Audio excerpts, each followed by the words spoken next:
Hi there, Agile friends. Get ready for the World Tour of Agile at the Agile Online Summit 2023. You can join us from October 24th to 26th for a global showcase of cutting-edge Agile practices and insights. Join us at agileonlinesummit.com. This year, we will be featuring some of the best work done around the world and world-class keynotes. You can check all of that at agileonlinesummit.com. But the best part is that your ticket is on us. That's right, it's free to attend and immerse yourself in the world of Agile excellence. Don't miss out on this opportunity to level up your skills and network with peers and industry experts. Mark your calendars and secure your spot at AOS 23 today by visiting agileonlinesummit.com. So get your free ticket or opt for the full digital pass that lets you keep all the conference videos forever and organize, why not, Agile learning sessions at work. You can get the full digital access at agileonlinesummit.com. I'll see you in the conference floor.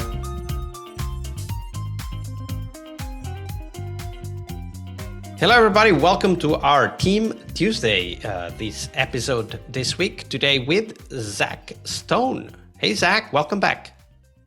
Thanks for having me, Basco. Excited to be here. Absolutely. So Team Tuesday, of course, is when we talk about teams and how sometimes they become their own worst enemies. But before we jump into that, Zach, do share with us, what's the book that most inspired you in your role as a Scrum Master? We talked yesterday about having a roundabout way getting to the work of a Scrum Master. And so the book that inspired me is also a little bit different. It was a manual called the Help Increase the Peace Manual. It was created by the American Friends Service Committee, the Quakers. I was a bit of a troublemaker as a teenager, and my mother, who is a professional facilitator, it's sort of how I got into this work at a very young age, said to me, you got to do something, kid. Like, we got to figure out something to keep you busy. And so she dragged me to Washington, D.C. to get trained by the American Friends Committee, the Quakers, on a conflict transformation and alternatives to violence program where youth would work with other youth who were either incarcerated in the prison system or had recently gotten out, and in some cases with adults who had lived violent lives. And we would learn how to facilitate really hard conversations around race and gender and discrimination and bias and communities, how to have healthy communities. And this manual was a training ground for me. This whole training experience as I became a facilitator in this work as a kid, as a junior. I was 13 at the time when I first started. And it changed the way I saw the world. It changed the way I saw communities, how I connected with people who were like me or different from me, how I learned to sit in a group setting with people who were really upset and angry.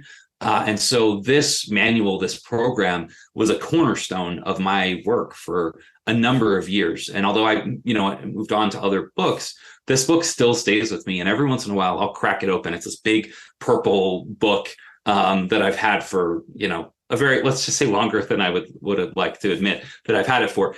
And so this book really is one that stays with me. I've got some others, but that is a big standout. Absolutely. And learning to facilitate and, of course, creating healthy communities and navigating conflict as well. Those are incredibly important skills for all of us as Scrum Masters as well. Yes. I have one other book that I could share if we have room for that. There is a book called Systems Thinking by Thinking in Systems by Meadows. And what I love about this book is that it looks at the sociology, politics, the economy, interpersonal communication, and it really begs the reader to look at their world as bigger than the sum of its parts, to look at teams as more than the sum of their parts, to not just look at a side effect or a symptom and say, oh, that's the thing we got to fix, but to step back and say, well, why? Really to dig down deeper past that first why and continue to ask those questions to uncover the system and how it's interacting with the team. And throughout my career, what I continue to find is that while there are absolutely challenges with teams, it's a big part of our work. sometimes those challenges really come from outside. The system itself is pushing those challenges onto the teams. And so by understanding how to work in systems, it has made my work much richer. And I think it's made me a lot more effective. Yeah, absolutely. And understanding systems is definitely another key skill for us as Scrum Masters. So 2 great recommendations. Thank you for that, Zach. Now we turn our attention to teams themselves, the system, of course. And we want to explore a story of a team and how they started maybe with small behaviors, small things that were starting to show up that you couldn't yet put your finger into it, but later revealed themselves to become like really big problems for that team. Walk us through that, like the story of how those things started, how they grew, and ultimately what were the consequences. I was brought onto a platform, which was a collection of component teams that all contributed towards like one product, basically. Some people worked on the API. My 2 teams worked on the front end, web and mobile. In fact, most of my work has been in the front end space of web and mobile, but I like it for lots of reasons because you can kind of see it right in front of you. And I think a lot of the people that I worked with, those engineers, the product owner, they really liked that work because they could see the progress in front of them and they always felt like they were contributing. And that's not to say you can't do that with ops or, back end, but the visuals do help. So when I joined these teams, they were, they've had issues for years. I think it's a really complicated product, but they're great people all around that space. The team had been struggling, those teams themselves actually had been struggling with priority, not just my teams, but all of them. And when I say struggling with priority, I mean that we did not have a clear vision. It was unclear what the goal of the work was. Like we knew, improve this product, make it better, but we could not understand why the priority kept changing almost every other week or every 2 weeks. And I'm not saying that change is bad, right? Change is really good. Being able to pivot is good. But if the team can't even wrap their head around the work that they're trying to do or why, it becomes demoralizing. And we didn't see that at first. I mean, people were trucking along. They're doing what they've been doing for a number of years. But there was some changes with leadership and there were some changes with the people that were put in to support the teams. And for whatever reason, that communication pipeline broke down around what is the most important thing to do. And so the team would regularly go and ask, hey, what should we be working on right now? Because, we kind of like hit the end of the wall on this stuff that we needed to build. And what triggered that, by the way? Like what triggered this team going out and asking, what should we work on? Was it like a lack of planning or somebody came in and did like a shoulder tap? Like what triggered that? It was a couple of things. It was a little bit of a perfect storm, as a lot of these things tend to be. One of them was that we had launched a really big deliverable. And so the team was sort of like, well, what's next? Like, what's the next thing we want to brainstorm and tackle on and work on? And so this had gone out, iteratively, of course, over a series of a year. But we really hit the end of that larger feature set. And so people were curious of what we were going to do. There was also some elements of, we had really strong vision, I think, coming into the team for a little while. And then as that started to change, and the developers were not hearing from either the product owners or we lost our UX research person who was really a rudder for us, who would say, hey, we've talked to the customers. Let me show you some of these interviews that we did. Come on into this panel and talk with some of our users. And the team really derived a lot of a compass from that, a lot of direction from that UX research guide. This person was tremendous. And because of that breakdown in communication, because of that loss of UX research and that compass and the closing out of that deliverable, people started to feel like they were rudderless, myself included. I was sort of like, what are we doing here? What should we be working on? And it's, as it's really hard to make good trade-off decisions if you don't know what's actually important. It's impossible, actually, except by accident, obviously. By accident. And we were doing a lot by accident. And so we, at first, I think everybody was fine. It was like, we'll float. We'll figure this out. We'll work on tech debt. We'll work on the things that we've neglected for a while in the backlog. We'll improve the performance. We'll get down to that, sub 2 second loading period for all of our content. This will be great. But as time went on, we didn't get that direction. And so what I noticed was that people who were engaged stopped being engaged. They would sometimes not show up for stand-up. Because why should you show up for stand-up if you're just working on the same thing and you don't know what's important and nobody really feels like they care what you're working on? And so they stopped showing up for stand-up in some cases. When we'd get into refinement, there were arguments, unfortunately, not with the engineers, but there were arguments with myself and with the product owner and with other folks who were coming in to talk to us about priority, because the priority was literally changing every 2 weeks. And so these conflicts were more like, hey, this is what we expected. Why is it changing? Was that the type of conflict? It was a conversation about, hey, this is our bandwidth. We can only do so much. If you want to change, that's fine, but just realize that we're going to have to make sacrifices. We can't do it all. And there was this feeling of like, well, why can't you do it all?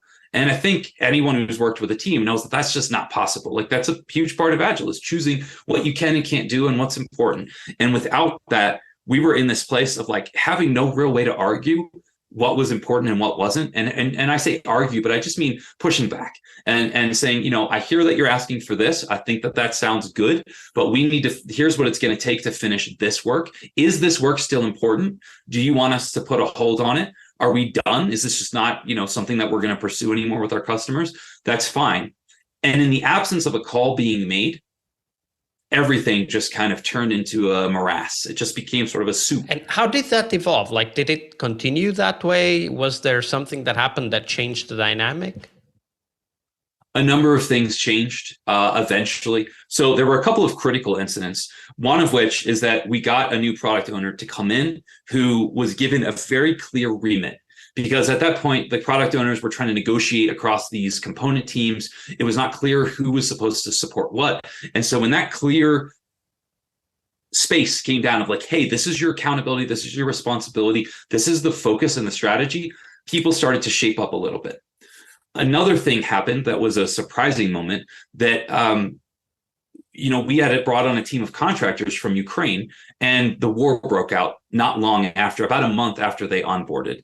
And so that event forced a level of focus in the organization, because at that point I kind of freaked out a little bit, I'll be honest. I went to my management, I went to my leadership, and I wrote them a missive and said, a war is broken out. A large chunk of our team is located in the midst of this. You need to change your expectations. We don't know if we're going to hear from these folks. Some of them are offline. We don't know if they're alive or dead. Other people, are not going to be able to show up on a daily basis. So you need to get very clear about what is important, because we can't keep doing the stirring the soup anymore. This has to be very clear, or we're not going to get anything.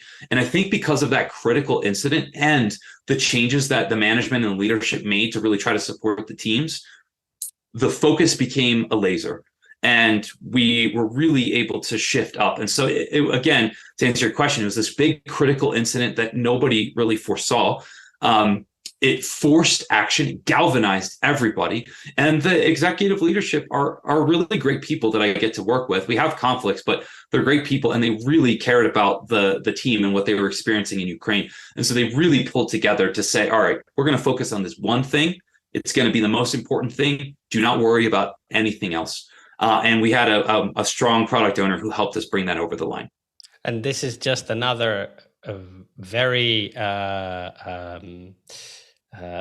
very strong example of how laser focus can help a team even come back from demotivation, right? Not just get more stuff done, but even get motivated, right? And that's why it's so important for us to say and repeat very often, look, if you focus on one thing, you get that one thing done. If you try to do a lot of things, there's no way of telling what will get done, if anything, right? So absolutely, it's a great and graphical representation of how focus can help a team. Thank you for sharing that, Zach.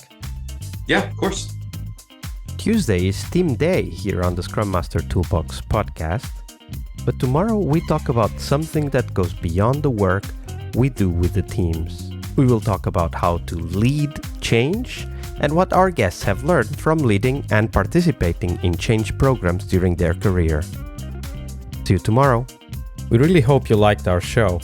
And if you did, why not rate this podcast on Stitcher or iTunes? Share this podcast and let other Scrum Masters know about this valuable resource for their work. Remember that sharing is caring.